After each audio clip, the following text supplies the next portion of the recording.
आपका सवाल ये कि खुद को कैसे फतह किया जाए सर,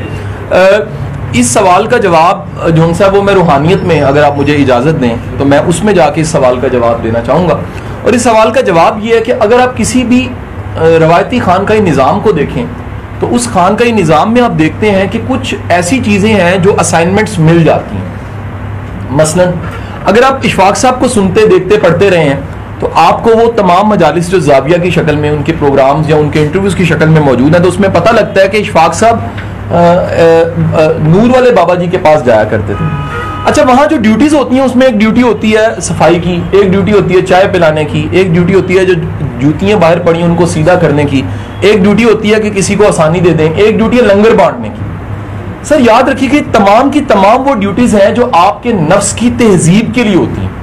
इनका कतई मकसद आपको डिसग्रेस या डिग्रेड करना नहीं होता, आपकी इज्जत को, आपकी वैल्यू को कम करना नहीं होता। जब आप किसी के जूठे बर्तन को धोते हैं तो बकौल सरफराज शाह साहब, आपकी जो नफ्स की वो उठान थी वो बैठ जाती है, आपका नफ्स मरता है उससे। जब आप किसी की जूती को सीधा कर देते हैं ना तो आप दरअसल बताते हैं कि मैं आजिज इंसान हूं, आप नीचे नहीं होते, आप अपनी एक और अजमत दिखाते हैं कि मैंने नफ्स की तहजीब की है। जब आप लंगर बांटते हैं, बड़ा इंपॉर्टेंट, आप में से किसी का अगर ये एक्सपीरियंस है रोटी या लंगर बांटने का, तो उसमें पहला हुक्म मुर्शद की तरफ से आता है कि अच्छी बोटियां पहले बांटनी है। मैं यकीन से कहता हूं जब वो देग आप अपनी तरफ आते हैं खाने की तरफ, आपकी भूख मर चुकी होती है, क्योंकि जो दिल से बांट रहा होता है उसके नफ्स की तहजीब होने लग पड़ती है।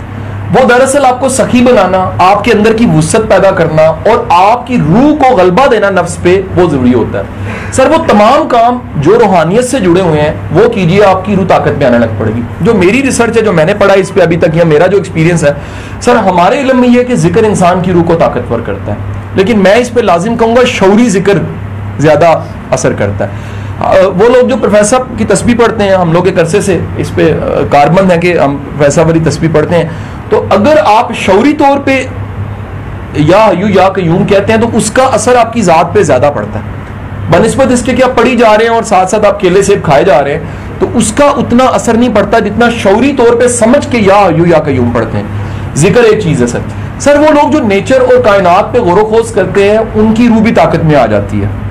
वो लोग नेक मकाम रूहानियत की तरफ जरा भागते हैं, लपकते हैं, उनकी रूह भी ताकत की तरफ आ जाती है। वो लोग जो थोड़े सखी होते हैं, अपने माल को बांटते हैं, उनके बारे में भी कुरान पाक में इरशाद गरामी है कि वो ला खौफ हो जाते हैं। दो ही जगह ला खौफ है, जो मेरे दोस्त हैं वो ला खौफ है, और वो जो मेरे लिए बांट देते हैं, रिस्क को दे देते हैं, तकसीम कर देते हैं, वो ला खौफ हो जाते हैं। तो जब भी आप अपनी फतह की तरफ आते हैं तो दरअसल जो अपना दी बेस्ट है वो आप अल्लाह की जात के लिए देने लग पड़ते हैं। अगर आप अपना दी बेस्ट, अपनी दी बेस्ट सलाहियत, अपना दी बेस्ट वक्त अल्लाह को देते हैं तो यकीन कीजिएगा नफ्स आपके इख्तियार में चला जाता है, आपके कंट्रोल में चला जाता है। तो अगर नहीं करते तो फिर नफ्स आपको उठा के गिराता रहता है और आप ख्वार होते रहते हैं।